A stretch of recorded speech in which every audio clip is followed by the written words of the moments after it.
Assalamualaikum Ustaz. Waalaikumsalam warahmatullahi wabarakatuh. Monggo Mas, monggo. Boleh duduk Ustaz? Oh, monggo, silakan. Insyaallah. Iya. Lagi apa Ustaz? Ini lagi mau persiapan pelajaran untuk besok, iya. Boleh minta waktunya sebentar Ustaz? Oh iya, silakan Mas. Ada yang bisa dibantuin? Iya, ini nanya-nanya terkait Ramadan Ustaz. Iya, silakan. Monggo, monggo. Assalamualaikum warahmatullahi wabarakatuh. Alhamdulillah, wassalatu wassalamu ala Rasulillah, amma ba'du.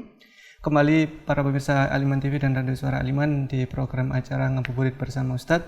Dan alhamdulillah kita sudah bergabung bersama Al Ustadz Budi Santoso LC MPD Hafizahullah Ta'ala.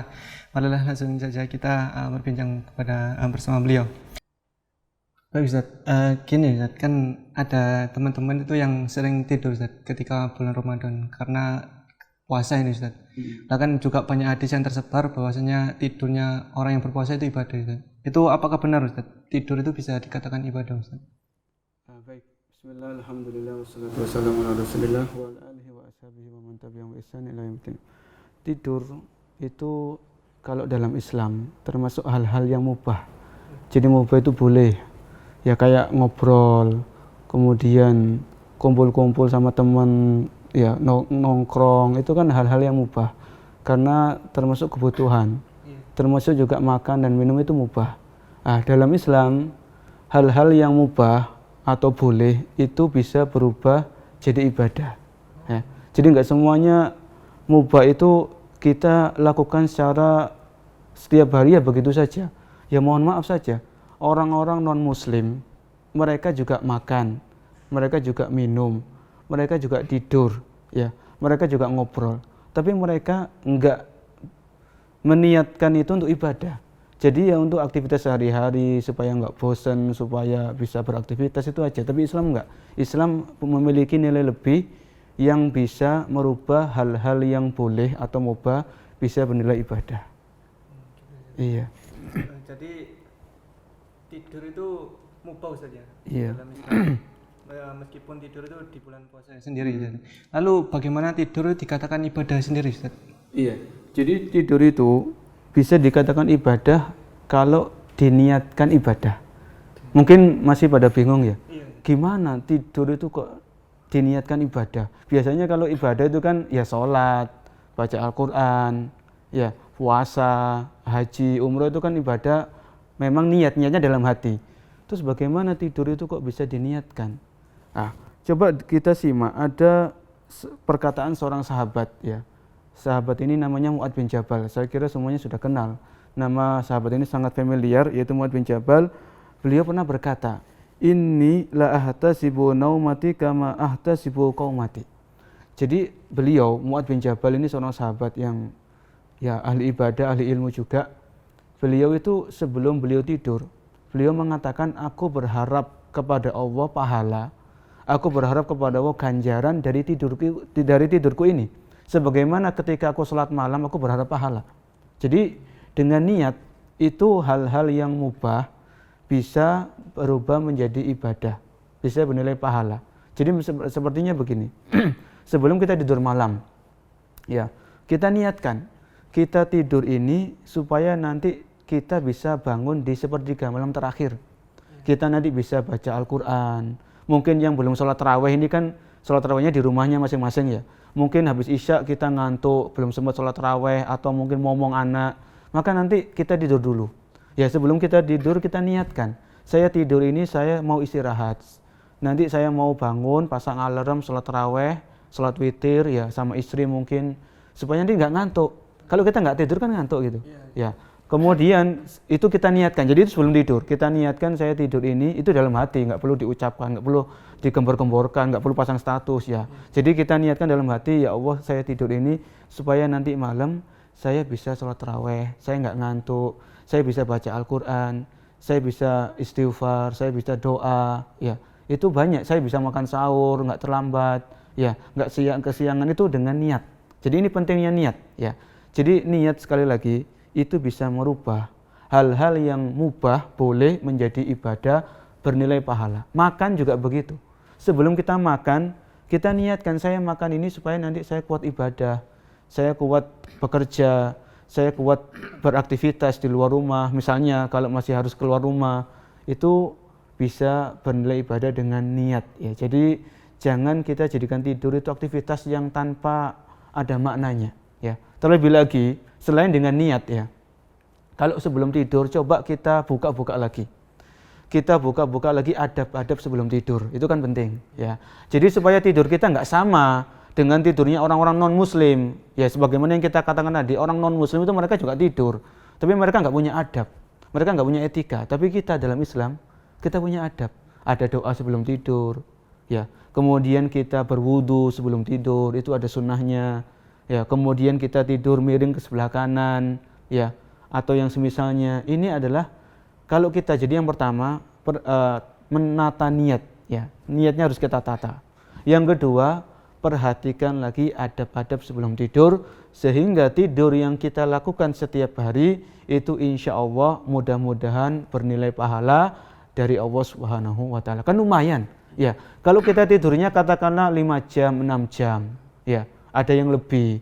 Tapi kalau itu kita lewatkan begitu saja, tanpa ada kita niatkan untuk mendapatkan pahala, maka waktu itu kan berlalu dengan sia-sia, ya. Padahal waktu ini berharga.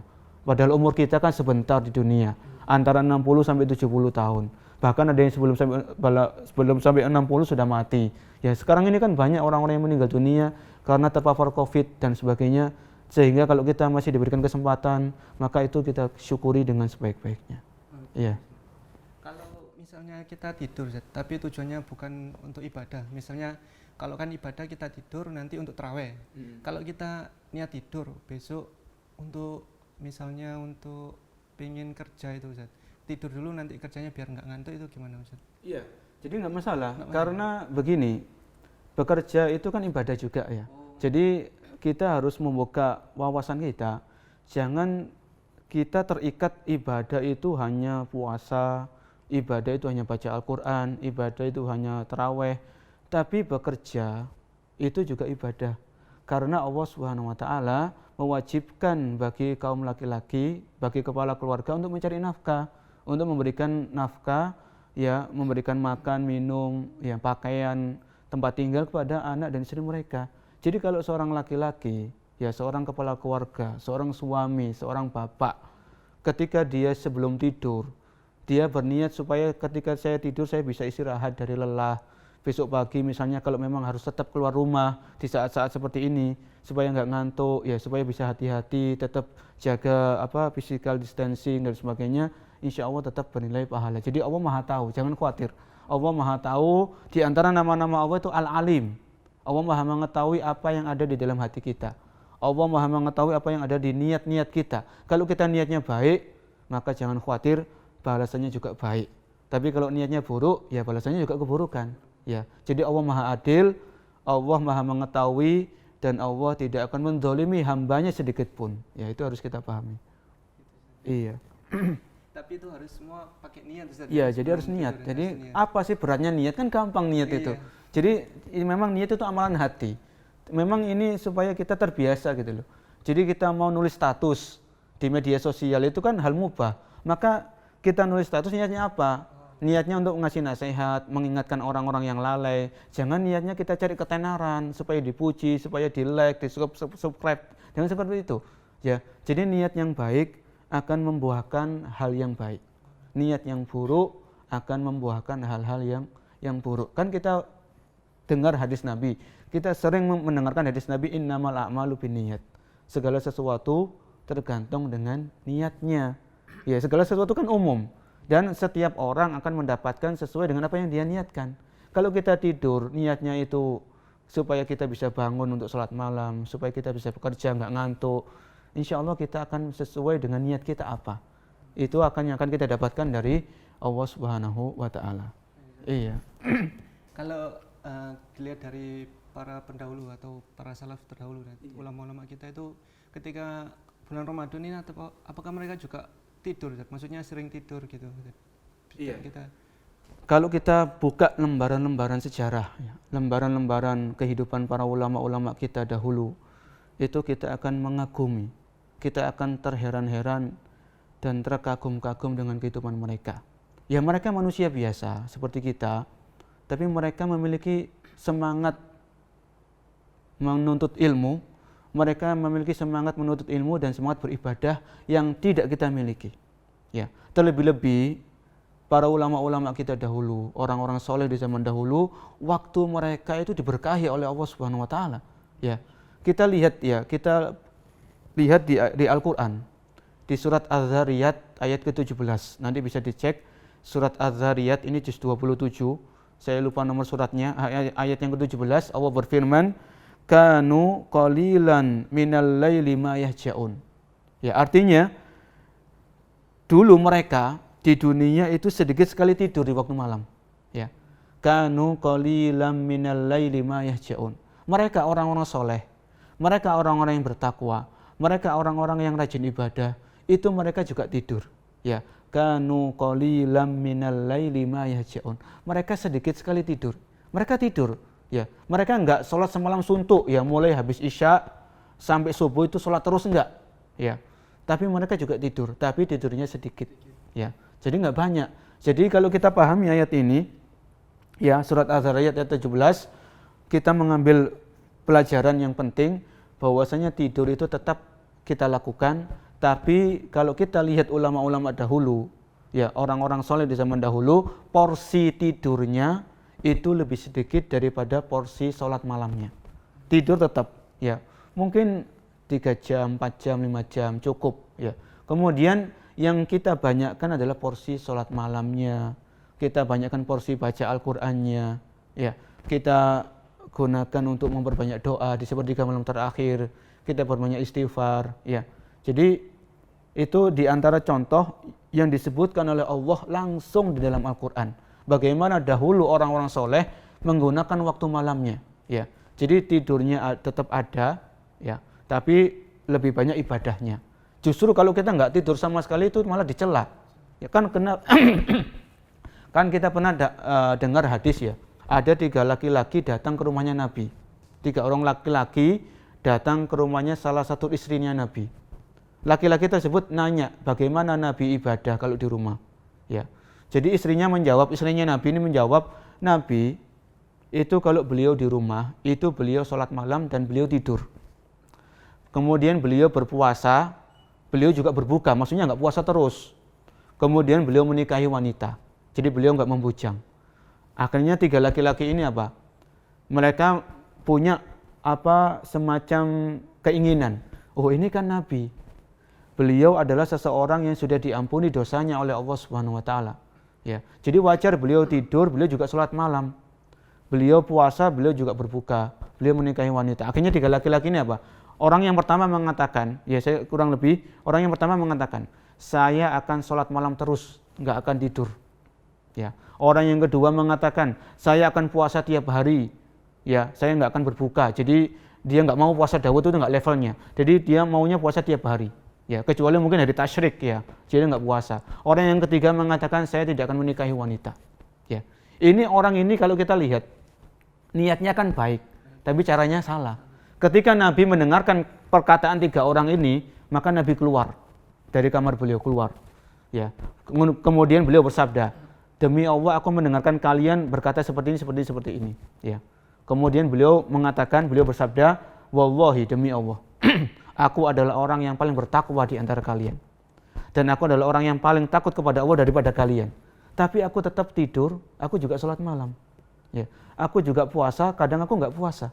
Dan aku menikahi wanita. Kemudian Nabi bersabda, faman raghiba an sunnati falaysa minni. Barang siapa yang membenci tuntunanku, maka dia bukan termasuk golonganku. Jadi intinya, orang-orang di zaman dahulu, orang-orang soleh, orang-orang yang bertakwa di zaman dahulu, mereka juga tidur, mereka juga beribadah.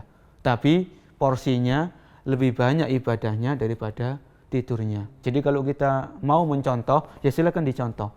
Kalau kita belum bisa, belum mampu, kok susah ya, terkadang kita malah banyak tidurnya daripada ibadahnya. Mungkin kita bangun itu pun sudah mepet-mepet subuh. Ya, nggak ada waktu terlambat. Ya, kita benahi diri kita perbaiki kualitas ibadah kita. Mungkin selama ini ya kita evaluasi dirilah. Jangan lihat orang lain. Kita lihat diri kita masing-masing. Kita lihat istri kita, anak kita. Mungkin selama ini kita banyak tidur. Ayo kita rubah. Ya, kita banyak-banyak ibadah kepada Allah Subhanahu wa taala, banyak-banyak berdoa kepada Allah Subhanahu wa taala, ya, karena umur ini kan tidak lama dan kita mencari bekal sebanyak-banyaknya sebelum kita dipanggil oleh Allah Subhanahu wa taala. Yaitu jadi orang-orang soleh di zaman dahulu mereka tetap tidur tapi porsinya tidak banyak. Ya, mereka lebih banyak ibadah daripada tidurnya. Ya, itu yang saya ketahui. Wallahu a'lam. Kan di bulan Ramadan ini kita sahur Ustaz ya. Iya. Sahur kan sebelum subuh Ustaz. Iya. Nah, kan itu setelah sahur itu kan kita ngantuk Ustaz. Kadang-kadang kita ngantuk. Kekenyangan gitu ya. Iya, benar kekenyangan gitu. Itu kalau ba'da subuh itu tidur gimana Ustaz? Iya. Memang fenomena kenyataan yang terjadi dan nggak bisa kita ingkari, ya. Itu adanya saudara-saudara kita, mungkin kadang-kadang kita sendiri juga ya nggak kuat menahan ngantuk, ya. Jadi misalnya karena apalagi sekarang kan kita sholat subuhnya nggak ke masjid, ya. Sekarang kita ibadah di rumah, kerja di rumah, aktivitas di rumah dan sebagainya. Ya mungkin karena kita nggak berjamaah di masjid, mungkin semangatnya itu agak menurun, ya. Akhirnya setelah sholat subuh, karena kita sendirian, noleh ke kanan nggak ada orang, ke kiri juga nggak ada orang, akhirnya gampang termakan rasa ngantuk. Ya, ini harus kita siasati. Ya, tidur setelah sholat subuh itu bukan hal yang haram. Ya, kita tekankan tidur setelah sholat subuh itu bukan hal yang haram. Ya, sebagaimana yang dijelaskan oleh Syekh Utsaimin di dalam fatwa beliau. Tapi kalau bisa ya dihindari. Ya, dihindari saja semaksimal mungkin kita lawan. Ya, jangan kita turuti. Karena apa? Karena waktu pagi itu ibaratnya waktu emas begitu, ya, waktu berkah, ya. Kan pernah disebutkan, saya lupa apakah hadis atau bukan. Jadi ada pernah Nabi mengatakan, ya mungkin saya lupa riwayat hadisnya, apakah hadis yang sahih. Beliau pernah bersabda, Allahumma barik li ummati fi bukuriha. Ya Allah, berikanlah keberkahan kepada umatku pada waktu paginya. Ya, itu waktu berkah. Jadi kalau kita simpulkan, waktu yang berharga ya. Jadi seluruh 24 jam ini berharga kalau bagi seorang muslim. Tapi ada waktu-waktu spesial. Ada waktu-waktu istimewa. Di antaranya sepertiga malam terakhir. Ya, itu waktu spesial. Kemudian setelah sholat subuh sampai matahari terbit, itu waktu spesial. Yang kedua. Yang ketiga, setelah sholat asar sampai matahari terbenam, itu waktu spesial yang ketiga. Jadi usahakan, kalau kita nggak ngantuk banget ya, kalau kita masih bisa menahan, usahakan jangan tidur setelah sholat subuh dan jangan tidur setelah sholat asar. Ya, kalau memang kita nggak kuat ya silakan tidur. Tapi jangan usahakan ya jangan tiap hari, jangan jadikan hobi, jangan jadikan rutinitas. Ya. Terus bagaimana kalau habis sholat subuh kita ngantuk? Ya kita mungkin bersih-bersih rumah sebentar. Kan itu bermanfaat kan. Yang penting setelah sholat subuh itu kita usahakan melakukan hal yang bermanfaat. Kalau misalnya kita baca zikir pagi, ngantuk, cari aktivitas bersih-bersih rumah, cuci piring, kemudian duduk lagi, baca Al-Quran. Belum selesai zikir pagi, selesaikan zikir paginya. Ya, intinya kalau kita memang ngantuk, itu kita tahan. Setelah matahari terbit, ya agak meninggi, baru kita tidur silakan. Ya, baru kita tidur, mau tidur sampai zuhur ya. Kalau kuat ya, tapi ya jangan kebangetan ya. Karena sebagaimana yang kita singgung tadi, orang-orang salaf di zaman dahulu mereka tidur tapi porsinya sedikit, lebih banyak ibadahnya kepada Allah Subhanahu wa taala. Intinya seperti itu. Bahkan saya pernah mendengarkan ceramah dari Syekh Abdul Razak. Beliau membawakan perkataan Al-Imam Ibnul Qayyim. Seandainya ya ada orang safar ini. Jadi di malam hari dia safar. Ya. Karena capek, maka kan paginya dia ngantuk. Kalau bisa orang yang safar ini ya, dia menahan ngantuknya, habis subuh dia ngantuk, ditahan. Ya.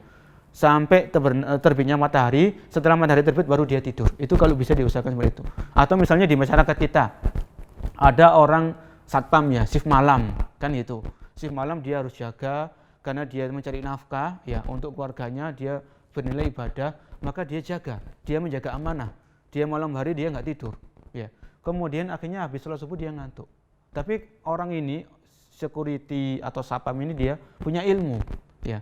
Dia berusaha menahan ngantuknya, ya setelah sholat subuh dia ngantuk tapi dia tahan. Baru sampai matahari terbit, baru dia tidur, istirahat atau yang semisalnya. Jadi intinya tidur setelah sholat subuh itu bukan hal yang haram, Tapi kalau bisa kita hindari saja ya. Kita hindari karena waktu pagi itu waktu yang spesial, waktu yang istimewa. Kita berbanyak zikir, ya zikir pagi, kita berbanyak baca Al-Quran, ya, atau kita hafalkan Al-Quran, kita hafalkan hadis-hadis Nabi SAW. Banyak hal-hal yang bermanfaat yang bisa kita lakukan di pagi hari, ya. Apalagi mungkin kalau yang punya pengalaman atau mungkin pernah merasakan, biasanya kalau seseorang itu tidur di waktu pagi, itu bangun tidur dia lemes, ya. Mau ngapain itu malas, mau ngapa-ngapain itu berat atau yang semisalnya, ya. Maka sekali lagi para salaf dahulu itu tidak suka untuk tidur di waktu pagi karena itu adalah waktu untuk berzikir kepada Allah Subhanahu wa taala. Mungkin itu tentang penjelasan tidur setelah salat subuh. Iya. Dan juga ada yang ketinggalan supaya kita nggak terlalu ngantuk ya. Setelah salat subuh, maka sahurnya jangan terlalu banyak lah. Iya, apalagi kan kita sekarang aktivitasnya di rumah, ya nggak ke kantor atau yang semisalnya, maka ya disesuaikan lah. Jangan kita sahur seperti kuli, ya orang mohon maaf yang orang yang kerja keras, orang yang kerja bangunan atau yang semisalnya, mohon maaf, bukan berarti kita meremehkan atau melecehkan pekerjaan mereka, karena mereka pekerjaannya tenaga, jadi mungkin sahurnya banyak, ya butuh vitamin atau yang semisalnya, maka itu wajar. Tapi kalau kita aktivitasnya mungkin banyak di rumah, maka sahur yang sewajarnya, secukupnya, karena Allah juga berfirman, makan dan minumlah jangan kulu washrabu wala tusrifu, makan dan minumlah tapi jangan berlebihan, ya, sesuai dengan porsi yang kita butuhkan untuk menunjang aktivitas yang akan kita lakukan pada hari itu. Wallahu a'lam, itu yang saya ketahui. Iya. Sekali penjelasan dari Ustaz. Iya, mudah-mudahan semoga bisa memberikan manfaat bagi khususnya anak pribadi sendiri, Ustaz, iya, bagi juga para saudara-saudara kita di luar sana. Mungkin saya cukupkan di sini, Ustaz, iya, terkait pertanyaan jawab ini. Semoga itu tadi memberikan penjelasan yang sangat bermanfaat untuk kami semua. Barakallahu fikum, jazakallahu khairan Ustaz untuk penjelasan yang tadi. Alhamdulillah, wassalatu wassalamu ala rasulillah, amma ba'du. Telah kita simak bincang ngabuburit bersama Ustadz, yaitu bersama Ustadz Budi Santoso LCMPD Hafidhullah Ta'ala terkait beribadah tidur di waktu Ramadan. Semoga yang dijelaskan tadi memberikan kita manfaat dan juga memberikan kita ilmu untuk diamalkan di bulan Ramadan ini. Saksikan terus ngabuburit bersama Ustadz di Aliman TV dan Radio Suara Aliman. Wassalamualaikum warahmatullahi wabarakatuh.